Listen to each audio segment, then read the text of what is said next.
Welcome back नाज़रीन, एक दफ़ा वाल प्रोग्राम मॉडर्न फार्मिंग तो खुश आमदीदाद हैं।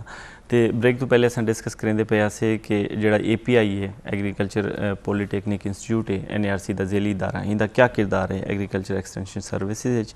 डॉक्टर साहब ब्रेक तो पहले अस डिस्कस किया कि तुस जो ट्रेनिंग देंदे पे वे, मैं जानना चाहता कि थोड़े जो अहम कोर्सेज हैं वो केड़े हैं।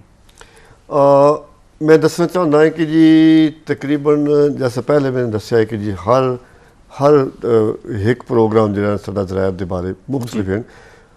जोड़े ज़्यादा लोग ट्रेनिंग साढ़े को गिनते हैं वो ज़्यादातर सब्जियां और फ्रूट के बारे कि जदीद तरीके ने किस तरीके काश्त कर सकते हैं जमींदार। उस तो अलावा जी टनल टेक्नोलॉजी जी बड़ी लेटेस्ट टेक्नोलॉजी आई है, उस ऑफ सीजन वैजीटेबल या फ्रूट वो कैसे उगा सकते हैं तो उसके बारे ट्रेनिंग लेंदे ने।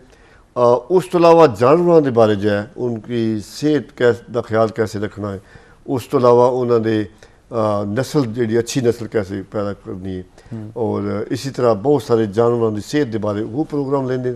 और फिर इन्हों की मुख्तलिफ ड्यूरेशन है, कुछ चंद दिनों के ने, कुछ चंद हफ्तियां ने।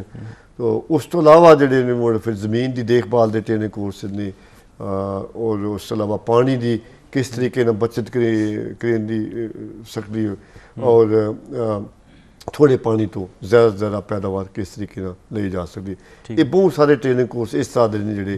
और एक कोर्स हो रहे कि जो मुर्गियां की देखभाल का वो भी बहुत लोग साढ़े को करें।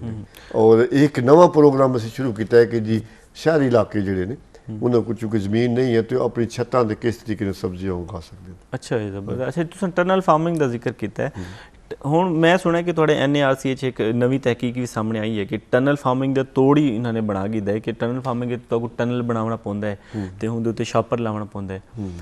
इन्होंने हुण क्या किया है कि जो तुसें छापर ही कहना लाना पोसी तकू उहदा खर्चा ही बच वैसी कि तुसें छोटे टनल एक नर्सरी बना गी ना छापरें जेड़े उहदे च पौधों को इतने वड्डे कर गी नो कि जेड़े हार्श कंडीशन सर्वाइव करने के काबिल थी वजन तो उनको डायरैक्ट फील्ड रिलीज कर देंगे तो उहदे नाल तुहाड़ा जेड़ा नहीं इस तरीके भी बहुत फायदा होता है, क्योंकि असल चीज़ तो वो जो जिसले बीज च पौधा निकलता है तो उससे जड़ निकलती है उस वेले वो ज़्यादा नरम नाजुक होता है, उस वेले उसकी हिफाजत की जरूरत है। तो वो काम अगर पहले कर लिया जाए टनल से ये भी एक जदीद तरीका है।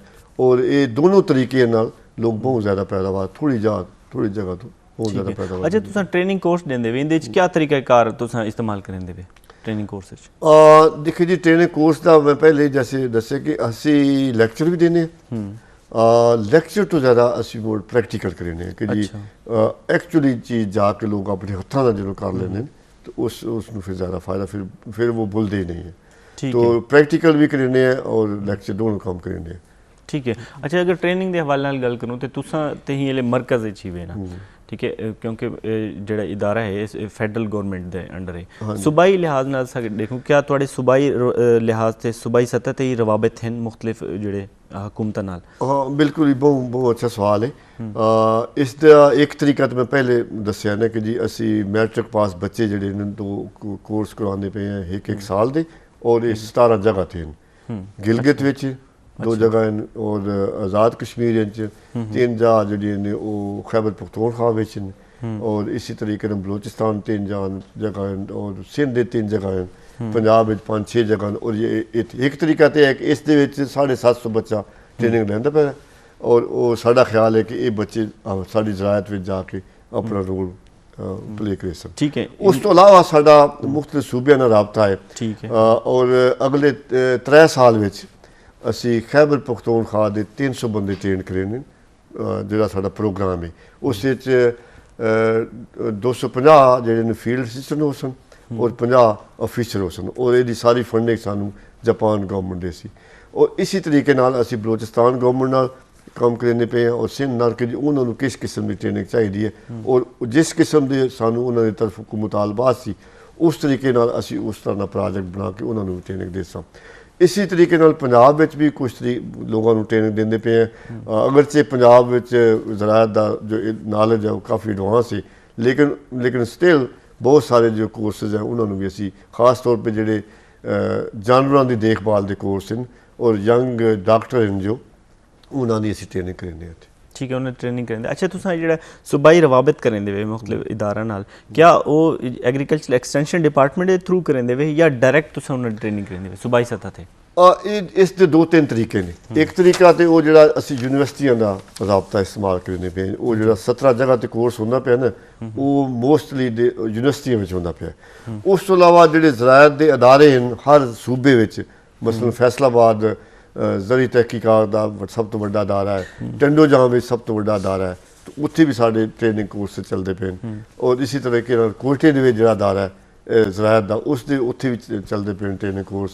ਔਰ ਇਸੇ ਤਰੀਕੇ ਦੇ ਨਾਲ ਜਿਹੜਾ ਖੈਬਰ ਪਖਤੂਨਖਵਾ ਵਿੱਚ ਜਗ੍ਹਾ ਹੈ, ਜਿਹੜਾ ਉਹਨਾਂ ਦਾ ਸਭ ਤੋਂ ਵੱਡਾ ਅਦਾਰਾ ਹੈ ਤਰਨਾਬ ਫਾਰਮ, ਉਸ ਵਿੱਚ ਵੀ ਸਾਰੇ ਟ੍ਰੇਨਿੰਗ ਕੋਰਸ ਹੁੰਦੇ ਪਏ ਨੇ।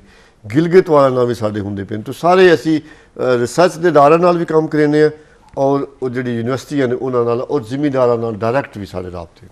ठीक है। अच्छा जी एक्सटेंशन जी सर्विसेज हैं या थोड़ी मालूमात तुसां पुछेंदे वे किसानां दी, तुसां क्या समझदे हो हिंदे च जेह्ड़े मैस मीडिया दा क्या किरदार है? टेलीविजन थी गया, रेडियो थी गया या अखबारात थी गए, ये केड़े हद तक रोल प्ले कर सकदे हैं? देखो जी इस वेले जेह्ड़ा वेला है ये जदीद तरीके दे नाल ये ही है कि रेडियो टीवी जब जिन्होंने प्रिंट या इलैक्ट्रॉनिक मीडिया कहते हैं, सब तो ज़्यादा मसर रोल तो इस इन्हें अदारियां दा ना। ठीक है। तो इस विच ਅਸੀਂ ਅਖਬਾਰਾਂ ਨੂੰ ਵੀ ਇਸਤੇਮਾਲ ਕਰਨੇ ਪਏ ਹੈ। ਖਾਸ ਤੌਰ ਤੇ ਜੋ ਦਹਾਤ ਅਖਬਾਰ ਹੈ ਉਸ ਵਿੱਚ ਸਾਡੇ 2 ਆਰਟੀਕਲ ਹਰ ਹਫਤੇ ਜਾਂਦੇ ਨੇ। ਠੀਕ ਹੈ ਜੀ ਅਖਬਾਰ ਵਿੱਚ, ਉਸ ਤੋਂ ਬਾਅਦ ਰੇਡੀਓ ਔਰ ਟੀਵੀ ਦੇ ਥਰੂ ਅਸੀਂ ਜ਼ਿਮੀਂਦਾਰ ਤੱਕ ਪਹੁੰਚਦੇ ਹਾਂ। ठीक है। हाँ क्योंकि हुण ते ज़ाहिर है हुण टीवी हर पाकिस्तान की ज़्यादातर आबादी को तो मैसर थी गई है, 80% आबादी तो कम अज़ कम डे दी है ना, जिमें भी चाहे वो टेरेस्ट्रियल नेटवर्क के थ्रू देखे भावें केबल के थ्रू देखे। अच्छा हुण मैं तो पुछना चाहता कि जेह्ड़े ज़राई साइंसदान हैं ते उस तो इलावा एक्सटेंशन वर्कर्स हैं, उस तो इलावा तलबा हैं ते किसान हैं, इन्हां दे दरम्यान रवाबत कायम करन कीते तुसां क्या इकदामात करेंदे पए? देखो जी ਜਿਹੜਾ ਤਲਬਾ ਦੇ ਨਾਲ ਤੇ ਸਾਡਾ ਬੜਾ ਸਟਰੋਂਗ ਪ੍ਰੋਗਰਾਮ ਚੱਲਦਾ ਪਿਆ ਹੈ ਜੀ।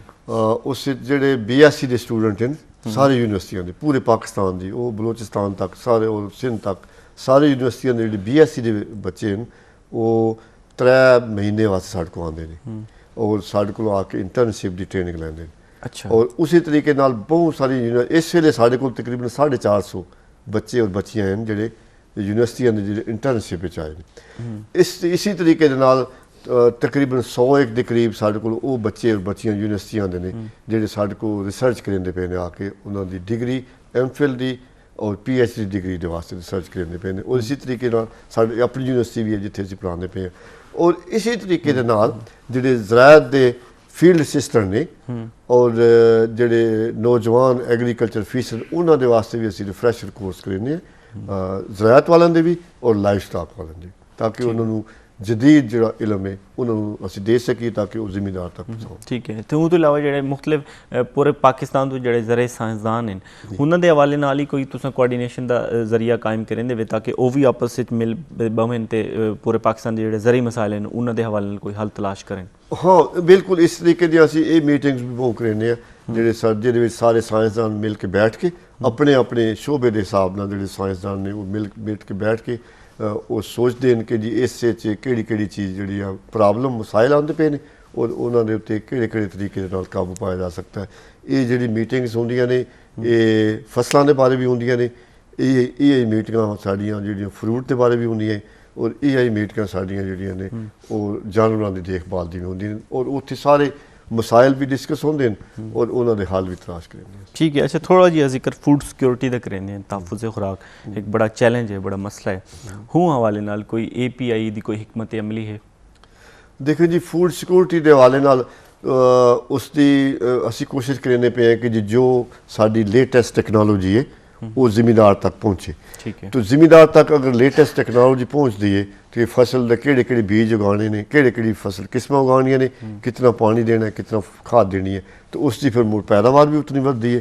तो इसी तरीके जो लेटेस्ट इन्फॉर्मेशन और नॉलेज है वो जैसे जैसे ज़िम्मेदार तक जाता है तो पैदावार भी उन्होंने बढ़ती है और पैदावार जो बढ़ती है वो साड़ी नेशनल सिक्योरिटी में रोल प्ले करती है। ठीक है, बहुत शुक्रिया डॉक्टर साहब। प्रोग्राम का वक्त खत्म थी गया, मैं बेहद ममनून हाँ तुहाडा कि तुसां अपने कीमती वक्त चूँ साढ़े कीते वक्त गिना है। नाज़रीन तुसां अज दा प्रोग्राम मुलाहिज़ा फरमाया, अज असां जिहड़ा API दा रोल है एग्रीकल्चर एक्सटेंशन सर्विसेज उनका असां जिक्र कीता है। अगले प्रोग्राम एक नवे मौजू नाल हाजिर थीसूं, इजाज़त देसो, अल्लाह हाफिज़।